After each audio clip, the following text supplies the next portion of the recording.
Hello everyone, this is Professor Troy, and I wanted to make a quick video about personality disorders. Um, just like some of the other psychological disorders that we talked about, eating disorders, mood disorders, etc., personality disorders can also be very difficult to diagnose. Probably even more difficult than eating disorders and mood disorders. Personality disorders are disorders that we call egocentric, meaning they match your understanding of who you are, they match your identity to a certain degree. They really are you in essence. What I mean by that is that they really are part of your personality. So people with personality disorders tend to avoid treatment, they tend to think that they don't need treatment, and they tend to think that the rest of the world has a problem, not them. So it's very, very difficult to treat a personality disorder. It can be even more difficult to diagnose a personality disorder for a number of different reasons. The main reason that personality disorder diagnoses can be difficult is because these disorders tend to be chronic. They tend to last many, many years. Some people even argue that they last across your lifetime.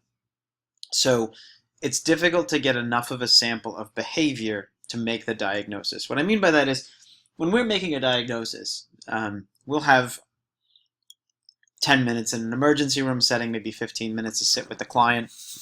Maybe we'll call a family member if necessary, but that's all we really have to try to make a diagnosis.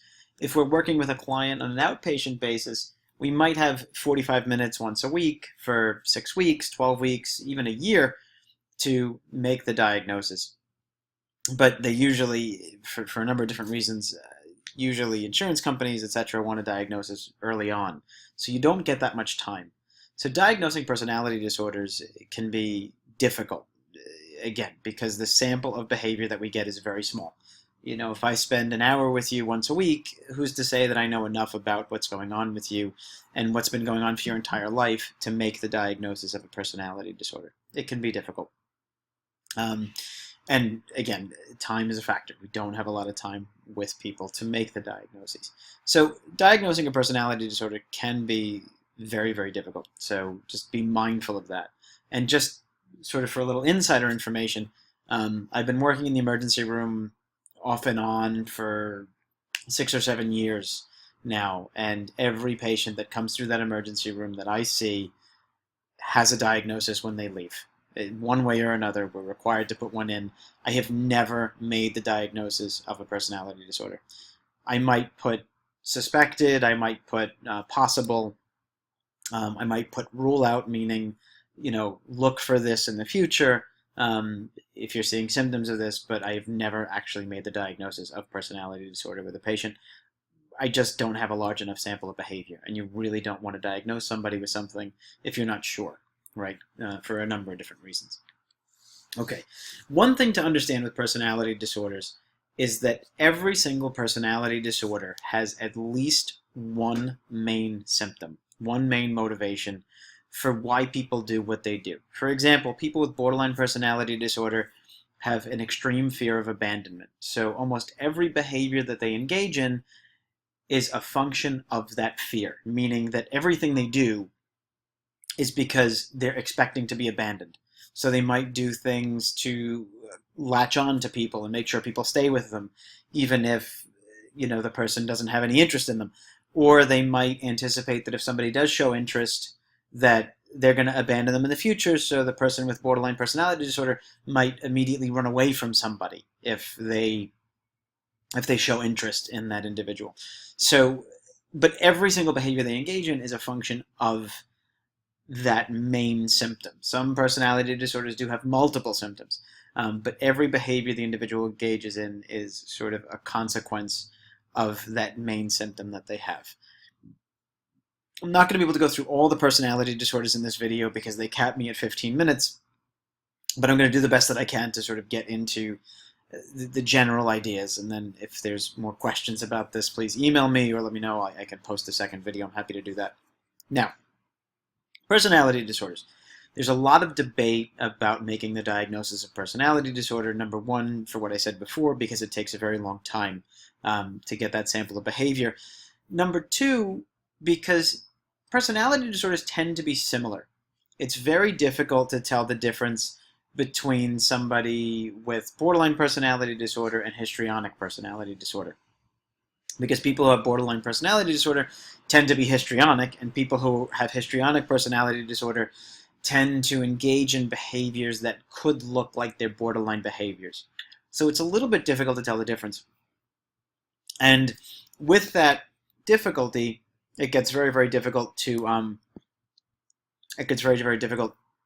decide, is it this personality disorder, or is it that personality disorder, or is it something else entirely?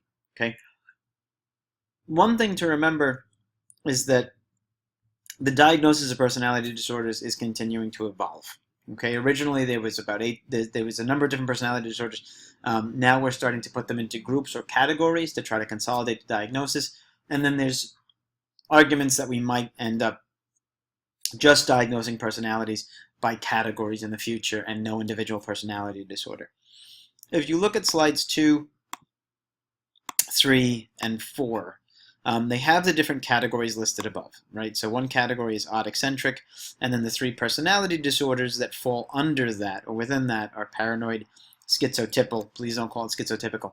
It's schizotypal. And I say that because I've even had supervisors when I was training call it schizotypical, and it's one of those pet peeves of mine. It's schizotypal.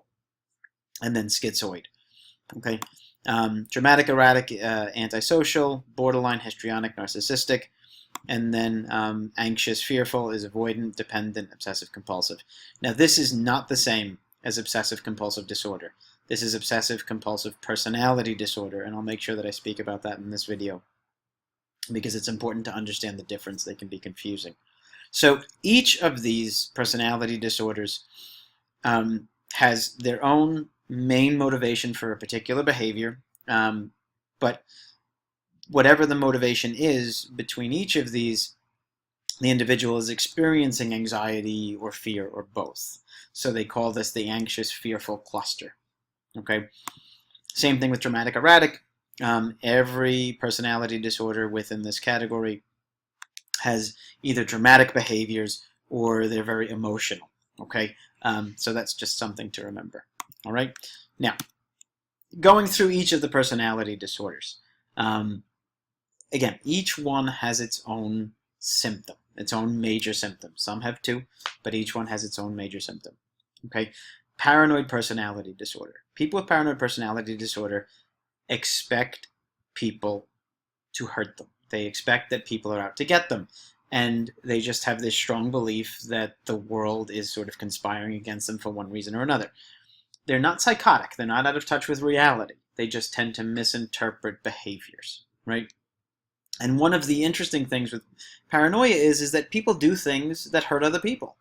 And if you're already paranoid, if you believe that people are out to hurt you, every time somebody does something that ends up hurting you, whether that's intentional or not, it reinforces your beliefs. So people with paranoid personality disorder are always looking out or expecting somebody to hurt them in some way by taking money from them or by setting them up to fail.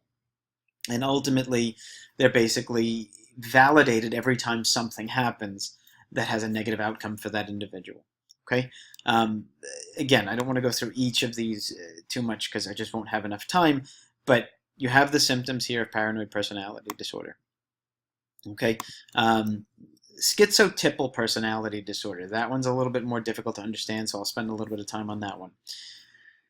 People with schizotypal personality disorder tend to be bordering on psychosis. Some people argue that there is a little bit of psychosis there. The general definition for psychosis is out of touch with reality. We'll get more into specifics of psychosis when we talk about schizophrenia next, but people with psychosis tend to be out of touch with reality. They tend to not really understand what's going on. They have beliefs that might not be true. They might hear, see, touch, taste, or smell things that aren't actually there. They might hear voices. They might see somebody that's not actually there. Right? This is sort of full-blown psychosis. People with schizotypal personality disorder have almost like a mild psychosis to a certain degree. They might speak oddly. They might act in atypical or erratic ways, but they don't really meet full criteria for schizophrenia. Again, it's hard to understand out of context, and it's hard to understand when you haven't really been exposed to schizophrenia. But it's sort of like somebody who's kind of on the cusp of being psychotic, but not fully psychotic. They're just odd. And I'll tell you that this is a pretty rare disorder. In all the patients that I've seen, and I've seen more than most practicing clinicians because of the emergency room and the number of patients that run through me there, I've seen one patient that was probably suffering with schizotypal personality disorder. That's it, just one. And even that was sort of questionable. Okay, let's move on. Schizoid personality disorder. Schizoid personality disorder is a little bit different. Where are we? Schizoid, sorry. Schizoid personality disorder is a little bit different. People with schizoid personality disorder think schizoid avoid. People with schizoid personality disorder tend to avoid interactions with other people. Okay, they have no interest in it. It's not that they're shy. It's not that they're, scared of interacting with another person. They have absolutely no interest in social interactions. Okay, they just want nothing to do with other people. It's difficult to say why somebody would develop this way. Human beings are very social creatures, but they have no interest in interacting with other people. And because of that, they avoid people. They tend to live like a recluse. They tend to not interact with other people. They might take jobs where they really don't have to talk to other people because they really just have no interest in interacting with other people. Okay, again, schizoid is very, very difficult to diagnose, partly because you won't ever see that person in an office. They won't have a social network. They won't have a lot of friends. They won't have people that are interacting with them on a daily basis and pushing them to get help. They don't want to be around anybody. So there's not people around to push them to get help. And again, people with personality disorders typically don't want to get help. Think about it this way. If you had a personality disorder, and let's say we could compare that to a food preference. Let's say you love pizza. That was your favorite food. Ultimately, it would be like me telling you, you know what? There's really something wrong with you because you love pizza, and let's see if we can take you to a therapist and get that love for pizza fixed. You'd think I was nuts. You'd think that I was out of my mind. And that's kind of how it is with personality disorders. The person has this belief, or this set of beliefs. They've sort of always had this set of beliefs. And at the end of the day, to tell them that this set of beliefs is not true or not accurate really is sort of beyond their understanding to a certain degree. These personality disorders don't always cause the person significant distress. People with schizoid personality disorder are not distressed in the way that they want to connect with people because they don't. They really have no interest in connecting with other people. All right. I know we're running short on the video here because, again, this only lets me do 15 minutes. So let me jump to OCPD, Obsessive-Compulsive Personality Disorder. I think I passed it here. Obsessive-Compulsive Personality Disorder. I'm sorry, I'm running through the slides so quickly. Obsessive-Compulsive Personality Disorder is a personality disorder where the individual obsesses about everything. It's not as severe as obsessive-compulsive disorder. People with obsessive-compulsive disorder will obsess about one or two things beyond a degree where they can function. They might obsess about contamination, feeling like they're dirty, or they have to wash, or they're unclean. They might obsess about hurting somebody else, feeling like they did damage to somebody else. And they have to, repeatedly engage in the same behavior again and again and again. And it ultimately interferes with their ability to function normally. They can't function because they're constantly engaging in these compulsions. Obsessive-compulsive personality disorder are people who kind of obsess about everything, but just a little bit. They're overly neat, overly clean. They obsess with order and structure. They have to do everything a particular way. But that doesn't mean that they can't function. Some people with obsessive-compulsive personality disorder function very well. They could be very meticulous. They could be accountants, tax attorneys, things like that. but they can't speed up what they're doing. They have to follow the rules, order, and structure all the time and be very meticulous. Otherwise, they get very anxious and uncomfortable. Okay, I'm running out of time, so I'll stop there, but hopefully this video was helpful. If you want more information, let me know.